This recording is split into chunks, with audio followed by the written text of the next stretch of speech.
दोस्तों, आज मैं आपको लेके जा रहा हूँ एक ऐसे इंसान की जर्नी पर जिसने ये सिखाया कि सपनों को सच करने के लिए सबसे जरूरी है हिम्मत और लगातार कोशिश। ये किसी फिल्म की कहानी नहीं है, बल्कि एक हकीकत है। कहानी एक ऐसे लड़के की है जो गुजरात के छोटे से गांव से निकलकर अरबों खरबों डॉलर की एम्पायर का मालिक बना। नाम धीरज लाल हीराचंद अंबानी, पर पूरी दुनिया इन्हें जानती है धीरू भाई अंबानी के नाम से। तो आइए बैठ जाएं आराम से और सुनिए इस इंसान का वो सफर जिसमें गरीबी भी है, संघर्ष भी और जीतने की जिद भी। 28 दिसंबर 1932 गुजरात का एक छोटा सा गांव चेरवाड़। यहाँ एक सिंपल फैमिली में पैदा हुआ एक बच्चा जिसका नाम रखा धीरज लाल हीराचंद अंबानी। पिता हीराचंद गोवर्धन भाई अंबानी पेशे से एक स्कूल टीचर और माँ जमुनाबेन एक सीधी सादी गृहिणी, और घर में 5 भाई बहन। आप सोचिए उस गांव का माहौल कैसा रहा होगा। कमाई बस गुजारे लायक। कभी घर में राशन कम पड़ गया तो माँ को दिन भर जोड़ तोड़ करना पड़ता था। गरीबी जैसे हर दिन उनका साथ निभाती थी। लेकिन धीरू भाई बचपन से बिल्कुल अलग थे।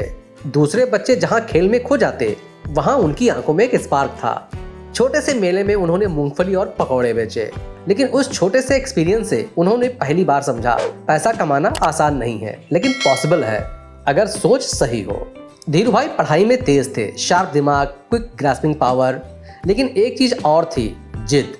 अगर किसी चीज की ठान ली जाए तो करना ही है। पर हालात ने फिर दखल दिया। मैट्रिक तक पढ़ाई की, उसके बाद फैमिली कंडीशन ऐसी रही कि आगे की पढ़ाई पॉसिबल नहीं हो पाई। आज हम अक्सर सुनते हैं बिना हायर डिग्री के जीवन सफल कैसे होगा, पर धीरू भाई ने साबित कर दिया कि असली डिग्री मेहनत और सेल्फ बिलीफ है। उनके पास विजन है, उनके लिए यूनिवर्सिटी ऑफ लाइफ काफी है। साल 1950 के आसपास उनकी उम्र 16 से 17 साल थी। बड़े भाई एडन में काम कर रहे थे, तो उनके बुलावे पर धीरू भाई भी अपने गांव से निकल पड़े। सीधा पहुंच गए एडन, जो यमन में है। नई जगह, नई माहौल। वहां उनको जॉब मिली ए बेसे एंड कंपनी में। ये कंपनी शेल से जुड़ी हुई थी। शुरुआत में तो एक क्लर्क बने, बाद में सुपरवाइजर। काम छोटा लग सकता है, लेकिन वहां उन्होंने जो भी सीखा वही उनकी लाइफ का असली MBA था।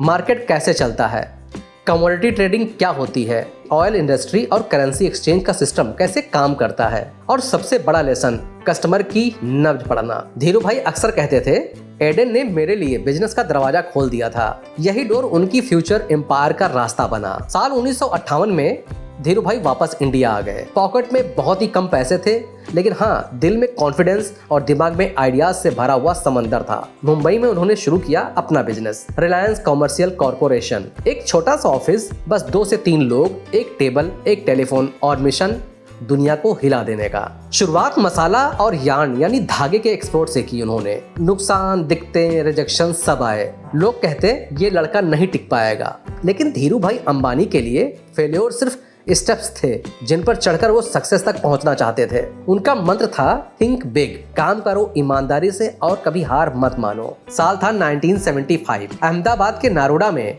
रिलायंस टेक्सटाइल मिल शुरू हुई। यहीं से लॉन्च हुआ उनका ब्रांड विमल। टैगलाइन थी ओनली विमल। रिलायंस का विजन क्लियर था, आम आदमी को गुड क्वालिटी कपड़े अफोर्डेबल रेट पर देना। रिलायंस ने सिर्फ मिल ही नहीं बनाई, बल्कि पूरे टेक्सटाइल मार्केट का चेहरा बदल दिया। शोरूम्स, फैशन शोज, उस समय टेक्सटाइल इंडस्ट्री में बिल्कुल नए एक्सपेरिमेंट थे, और लोगों ने इसे हाथों हाथ ले भी लिया। धीरू भाई के विजन में कॉटन इंडिया का फ्यूचर नहीं था। उन्होंने सोचा पॉलिस्टर ही नया भारत है। कॉटन लॉबी ने खूब विरोध किया, लेकिन धीरू भाई अड़े रहे। स्लोली पॉलिस्टर इंडिया का फैशन बन गया। लोग कहते हैं ये थी इंडिया की पॉलिस्टर रेवोल्यूशन, और मास्टरमाइंड थे धीरू भाई अंबानी। साल आया 1977। रिलायंस पब्लिक इशू लेकर स्टॉक एक्सचेंज में उतरी। ये पहला IPO नहीं था, लेकिन ऐसा IPO था जिसमें जनता ने रिकॉर्ड तोड़ इन्वेस्टमेंट किया। गांव-गांव तक लोग गर्व से कहते थे, मैं भी रिलायंस का शेयर होल्डर हूँ। इंडिया में पहली बार इक्विटी को लोगों ने अपनी वेल्थ बनाने का टूल माना, और इसका श्रेय जाता है father of Indian capital market Dhiru भाई अंबानी को।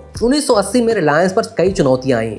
नुस्ली वाडिया बॉम्बे डाइंग से कंपटीटर, स्वराज पॉल यूके से आकर रिलायंस का कंट्रोल लेने की कोशिश की, और फिर 1982 बियर कार्टेल बनाम रिलायंस का एपिसोड। बियर कार्टेल चाहता था रिलायंस के शेयर गिरें, पर धीरू भाई के सपोर्टर्स, जिनको लोग कहते थे फ्रेंड्स ऑफ रिलायंस, उन्होंने शेयर जमकर खरीदे। रिजल्ट, रिलायंस का शेयर आसमान छू गया। हर कोई दंग। ये भारतीय स्टॉक मार्केट में पहला बड़ा बुल वर्सेस बियर बैटल था। सिर्फ मार्केट ही नहीं, धीरू भाई की इमेज भी लेजेंडरी हो गई। धीरू भाई का सपना था भारत की सबसे बड़ी रिफाइनरी बनाना। उन्होंने कहा था, अगर भारत को डेवलप करना है तो एनर्जी में आत्मनिर्भर होना होगा। विजन सेट हुआ, ग्राउंड वर्क शुरू हुआ, रिफाइनरी ऑपरेशनल हुई उनके जीवन के बाद लेट 1990 में। लेकिन आइडिया, ड्रीम और पुश धीरू भाई का ही था। आज जामनगर की रिफाइनरी दुनिया की सबसे बड़ी रिफाइनरीज में जानी जाती है। अब बात करते हैं फैमिली और टीम की। पत्नी कोकिलाबेन हर मोड़ पर उनके साथ थी। बच्चे मुकेश और अनिल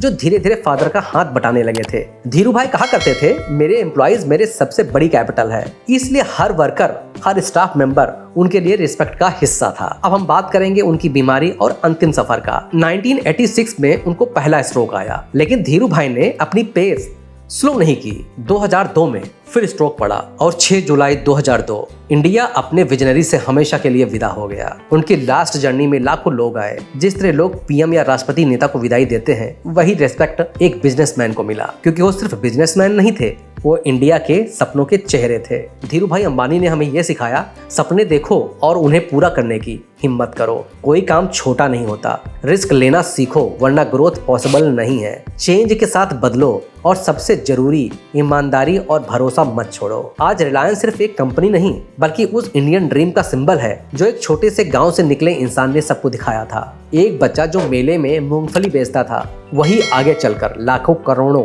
इन्वेस्ट करने वाले लोगों का ड्रीम बन गया। Think big, think fast, think ahead.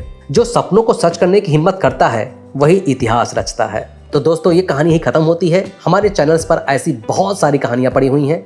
अगर आप चाहें तो चैनल को सब्सक्राइब कर और सारी कहानियों का मजा ले सकते हैं। तो मिलते हैं अगली कहानी में एक अगले इंसान के साथ। तब तक चैनल पर नए हैं तो चैनल को सब्सक्राइब कीजिएगा और कहानी अच्छी लगी हो तो अपने दोस्तों को जरूर शेयर कीजिएगा। Bye bye, take care.